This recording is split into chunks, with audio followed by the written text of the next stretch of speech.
GameStop stock has plummeted to as low as $85.25 at the time of this recording, which is a massive $140 decline from where it was just yesterday. I've never seen anything like this. You guys know I have been a finance professor for a really long time, and this has been extraordinary to watch. But GameStop stock is dead. Robinhood is to blame. Robinhood might also be dead after they get slapped by Congress. And also, more importantly, Robinhood is now dead as an advocate for the little guy. Robinhood is not representing the little guy, and the little guy now knows it. So we're going to break some of this down for you. We're going to talk about it right now on drboystv.com. So I want you to get real comfortable and get ready to have a good conversation because we're going to learn a few things today. So let's get it cracking, everybody.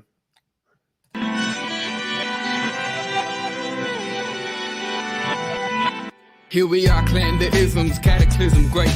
Our people out here struggling, trying to make it in this state. Everybody out here doing it, but we the ones who late. Now family, we the ones who gotta delegate. Get that money in the power, never be fake. Stick to cosign for 3. What did he say? Create jobs, support our own. Educate the same and buy back your home. Got 3 degrees, triple 10. 3 PhDs, now we on the CNN.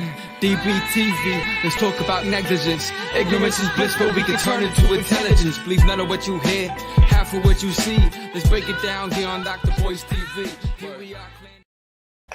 Hey, what's going on, everybody? I hope you guys are having a good day. Welcome to drboystv.com, the home for intelligent Black people. And today we're going to talk a little bit about what's going on with GameStop and Robinhood.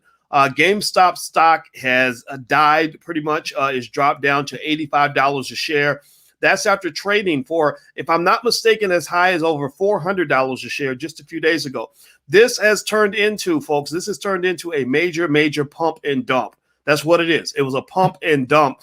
And I don't know who did the pumping and who did the dumping, but I know there was a whole lot of hit it and quit it when it came to what happened with this money. So I'm going to break some of this down for you. You know, Dr. Boyce is going to help you out, and Uncle Boyce is here too. And we're going to kind of sort of try to summarize this in terms of what's happened, where things are going, and how things are going to play out in the future. If you could do me a favor, please hit the thumbs up button, hit the share button, hit the subscribe button. I got to remind you guys that drboystv.com, we are Black first. So if you are Black first and you put your community first, put a hashtag B1 in the chat, hashtag B1. So let's get started here. All right. So GameStop and Robinhood, this was very interesting to watch. The first thing Uncle Boyce is going to have to say to you from the start, and I don't know how this is going to come off to you, but I'm going to have to say this, is I got to start off by saying, I told you so.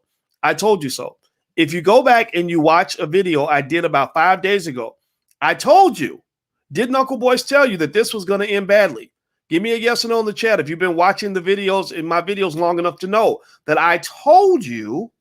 I'm not bragging. This ain't bragging. This is just me letting you know that maybe I might know a little bit about finance. Getting a PhD is hard. Right? I told you this was not going to end well. I told you that this was not an investment. This was a trade, and it wasn't even a good trade. It was a crazy trade. There's nothing in GameStop's fundamentals anywhere to tell you that this company's worth anything more than $20 a share. Maybe $25 if you really want to be nice. If you don't want to hurt their feelings, you might give them $25 a share. 85, 100, 150, 200, 250, 300. You're playing a real dangerous game at that point. You're playing a real dangerous game. You know, you're telling Lizzo that she's as light as Beyonce. That's not true. That's just a lie. You can't live that lie. You can't live that lie. You know, you're literally the 5-foot kid from the hood who thinks he's going to be the next LeBron James. You can't live that lie for too long. It ain't going to work. It don't work. So GameStop was destined to fall.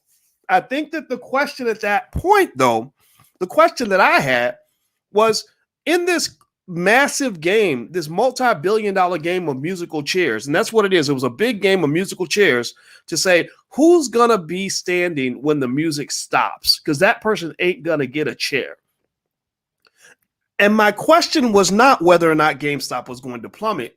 I knew the plummet was coming, especially when I figured out that these kids on Reddit, these guys on Reddit were not buying GameStop because they want to come in and become active as shareholders and make it into a better company. They weren't trying to buy and hold and give the shares to their grandchildren and keep them as a family heirloom. They were trying to make a quick buck. They were trying to jump in and jump out and have some fun. And ain't nothing wrong with having fun. Ain't no fun if the homies can't have none, right? I'm okay with that. The problem is that pretty much told me right then that this was going to become a pump and dump, that there was going to be a point where they were going to get bored, and the attention span on the internet is about 10 minutes. So I knew that that day was coming. Here's the shocker, though. Here's the part that got me. This is the part I couldn't predict. I had no idea that Robinhood was going to accelerate the pump and dump by restricting trade on GameStop in a way that I cannot understand. I cannot. I've read all the academic journals on finance. I've written tons of research papers in various areas of finance. I know a lot about how markets work and everything else. And I can't explain for the life of me exactly why Robinhood chose to jump in and do what they did, because you can't tell me. I will put this on my late grandma Felicia, who I love so much. I put it on my grandma that there's no valid justification for what they did. There's no valid justification. I don't know if there's even a precedent. I haven't seen anything like this. So when they and there's also no way you can convince me.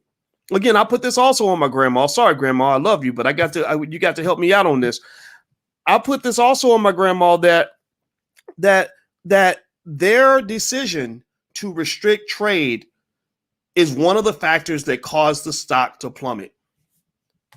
And that, ladies and gentlemen, is when we go from the realm of shady behavior to something where you're sitting here wondering if somebody's going to have to go to jail. At the very least, somebody's going to have to write some big checks. Lawsuits have been filed. These are valid lawsuits.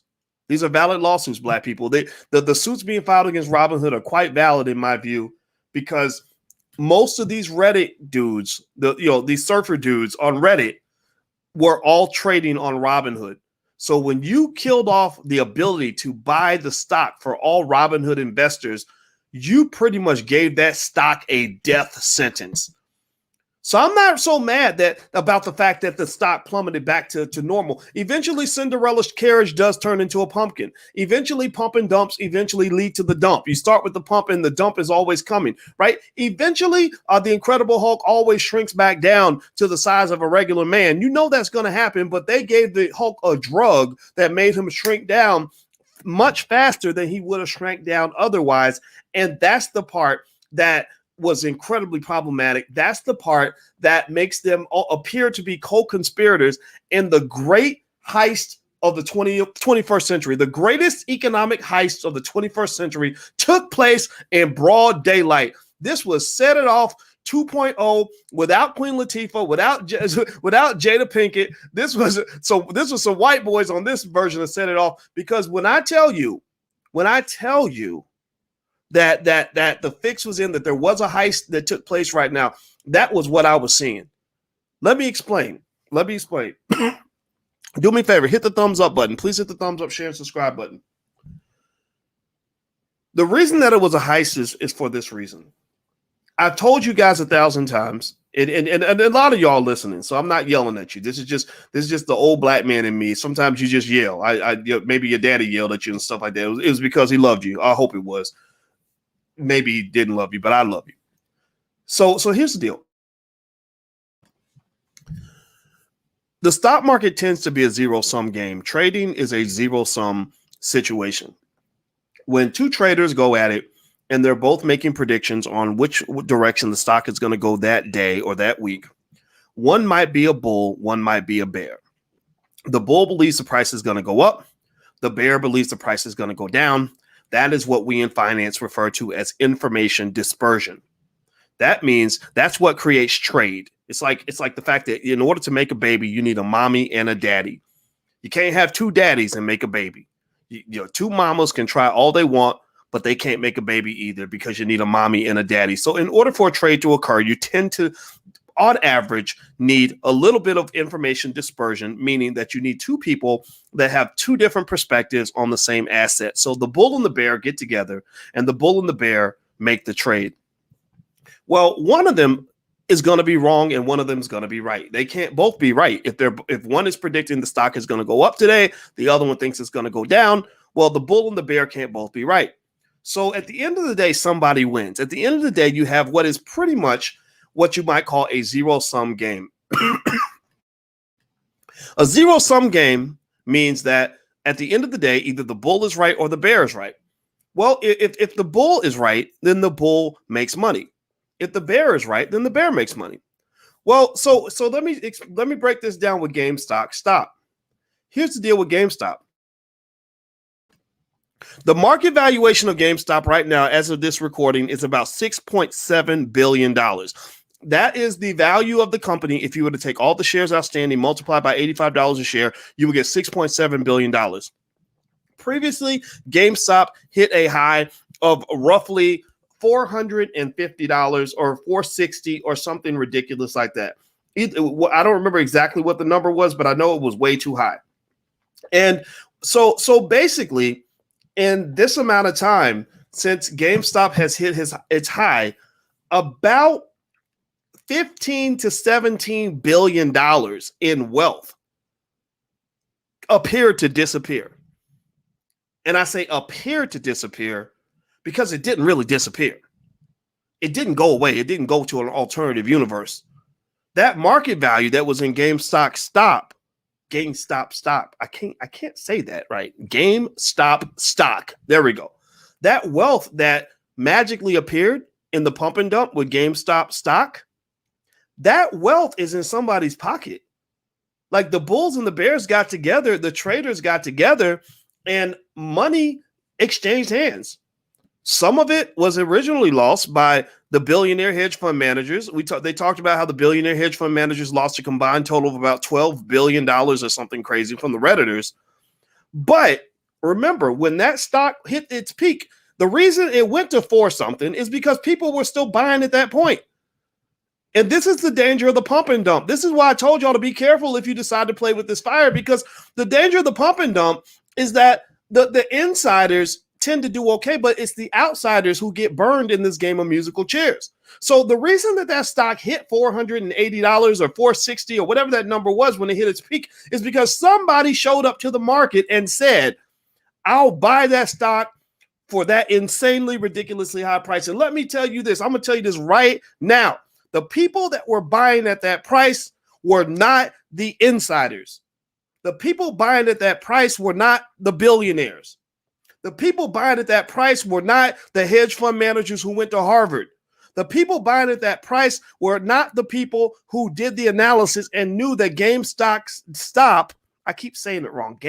stock was not worth more than $20 or $25 a share. No smart, rich person in all of history has ever been willing to pay $460 for an asset that they know is worth $25. That is the exact opposite of what you do if you want to get rich and stay that way. That would be called, as Dr. Claude Anderson refers to, as the doctrine of unequal exchange. That's what that is. That's when you're giving something valuable away and you're receiving something of less value.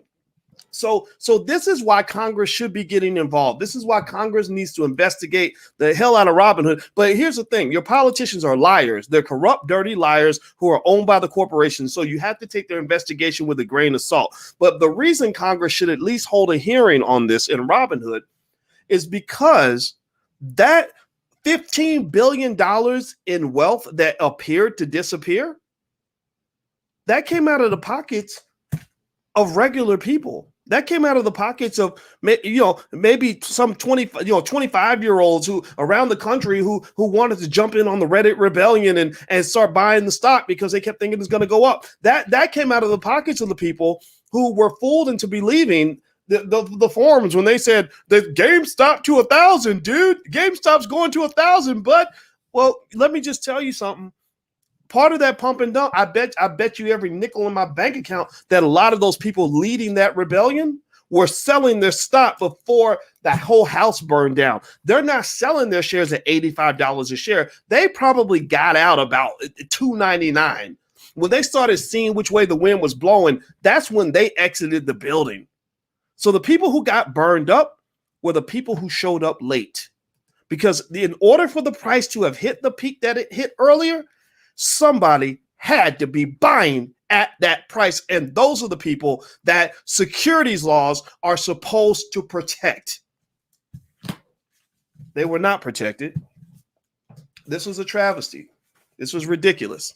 They were not protected. They protected these investors about as well as they protected the Capitol building when all those crazy toothless hillbillies from Tennessee decided to go storm the Capitol that day. They about that same level of protection. And by the way, that whole situation, that also looked like a situation where the fix was in. You telling me you spending $1 trillion a year on your military and the Pentagon is right down the street, so you got $1 trillion soldiers around the corner, and somehow little old ladies are taking selfies inside the Capitol building? Well, that wasn't, you didn't get invaded. That was, you opened the door and you let them go in for whatever reason. I don't know, but that was, the fix was in. Come on now, I ain't stupid.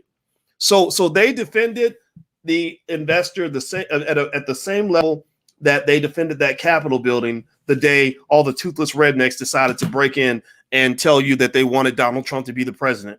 Hit the thumbs up button. Please hit the thumbs up, share, and subscribe button if you haven't done it yet. Firstsharestock.com. That's a URL you can go to if you want to get free support on your investing endeavors from the Black Business School. You can sign up totally for free. I will make an offer to you to get 90% off on the mini class if that's what you want. But if you do not want that, just understand you can join for free. So go there. There's a free training there to get you started, and also more information I'll send you on how to become a better investor, because I got you. I'll make sure that you know everything you need to know. Let's move on. Let's hit the thumbs up button. Please hit the thumbs up button. So here's what I want you to understand too. This is why the robbery took place in broad daylight. They did a heist in broad daylight because they did not give a damn what you think. They don't care. They do not care if they take a hit to their PR. Because you're talking about billions of dollars on the line. When you have billions of dollars on the line, people will do damn near anything to protect that kind of money. Think about it. Some of y'all from the hood, y'all know people that probably got killed over $200. How much killing do you think would happen if you had $2 billion or $5 billion at risk? Some people might nuke a whole city for $2 billion. So the fact that this heist took place in broad daylight and Robinhood engaged in this egregious behavior that really can't be explained. They said really confusing things when they went on CNBC, things that still don't make sense to me. They like at one point, the CEO of Vlad Tina, whatever his name is, Vlad said something like, "Yeah, we needed to go borrow $2 billion in cash, but it's not a liquidity problem."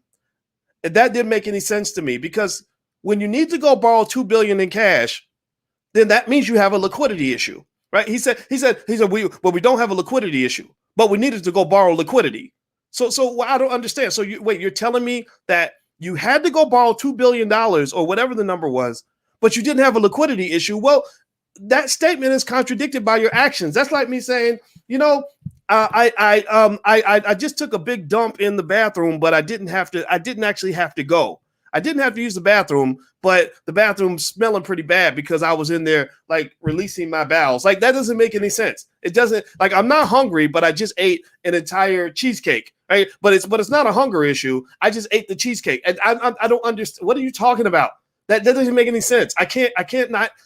I'm not smart enough apparently to understand how needing $2 billion or whatever that number was, and then restricting trading because you don't have the capital necessary to do what you got to do and the liquidity necessary to follow through on the trades is not a liquidity issue. It sounds like it wasn't just a liquidity issue. It sounded like it was a very severe liquidity issue, and it sounded like it was a very unique liquidity issue, because I didn't hear Fidelity saying, well, we shut down all the trades on this stock because, well, I didn't hear E-Trade on CNBC saying, well, we just decided that we wanted to just stop people from trading. I've never heard them say these things. I'm not saying this can't happen. I'm saying I haven't heard this from them. So that tells me that you've got a liquidity issue and you've got a stability issue and you might have a corruption issue. You have a corruption issue. You certainly have a conflict of interest when Citadel pays your bills and Citadel also loaned money to Melvin Capital, the company that benefited the most from your seemingly problematic and corrupt activities. But we've talked about that. We broke all that down. So if you want to hear about the Citadel Melvin Capital relationship, you can go watch another video on that. Make sure you subscribe and just check out some of the other videos, because I've been talking about this all week, because this is just unbelievable. Like, this whole situation is something that really, really, I think serves just as an excellent case in point to understand how the game is set up. If you want to ask me, some of you asked me, do I think that the game is rigged? The answer is absolutely yes. The game is rigged. But does that mean that you shouldn't participate in the game? No, I'm not saying you shouldn't participate in the game, because there's money that can be made. The key idea is not so much to worry about whether or not the game is rigged, because life ain't fair.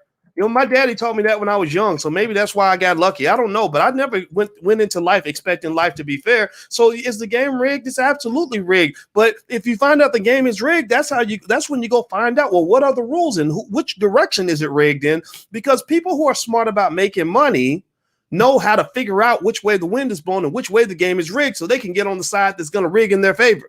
So the game being rigged should not keep you out of the game. It should just make sure that you stay hip to the game so you understand what's going on. So let me kind of just finish this up. Alicia told me it's time for dinner, so I got to get up out of here. When a black woman speaks, I listen. So she told me the dinner's up there, and she made some lasagna. She said it's a good batch, so I'm about to go get this lasagna. Here's the deal. In summary, Robinhood has a lot of questions to answer. I don't think they're going to answer them to the satisfaction of the general public. I think Robinhood is going to take a massive hit to their reputation. Their IPO is going to get body slammed. Their $20 billion valuation should be probably cut in half, maybe less, because they lost a lot of goodwill with the public by engaging in whatever the hell was going on at that company. They're going to have major problems with going forward for that.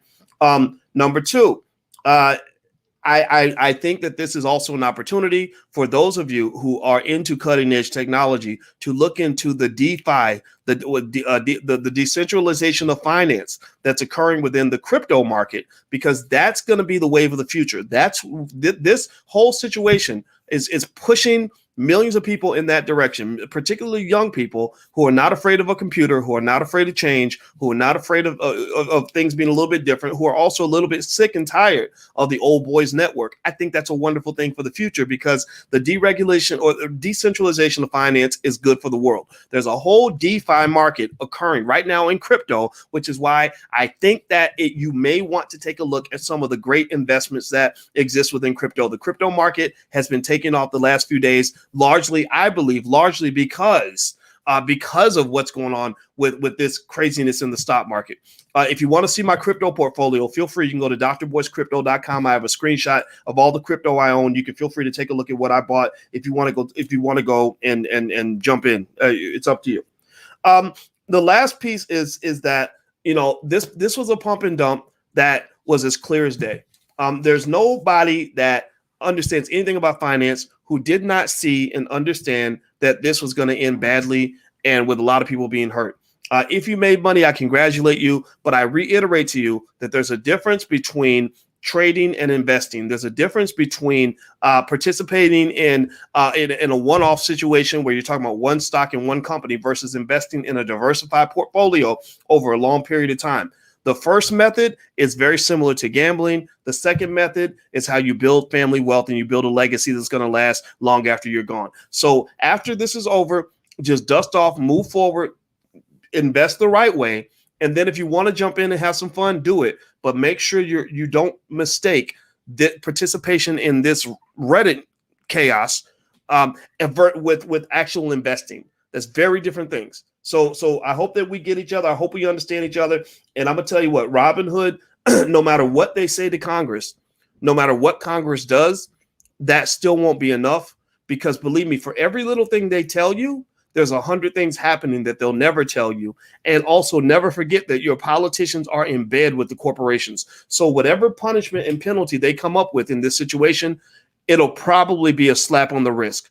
So moving in the direction of the decentralization of finance is good for the world, because what you need here is you need more transparency. The reason Robinhood did this shady stuff, this weird stuff, and then came out with an explanation that didn't add up and didn't make sense, and then tried to even use Elon Musk to try to get credibility behind their stupid, shady response that even Elon probably saw through, is the reason they did all that is because there's not enough transparency. There needs to be transparency, and that's the direction that we're going to have to go if we're going to make this country better for everybody. So don't be scared. I'll break it down for you. I wish you the best, and God bless you. Keep investing. Hit the thumbs up button, hit the share button, hit the subscribe button on your way out the door.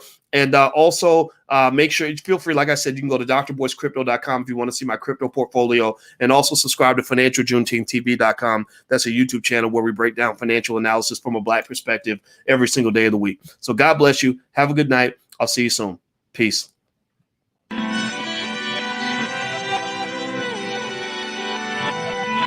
Here we are, clearing the isms, cataclysm great.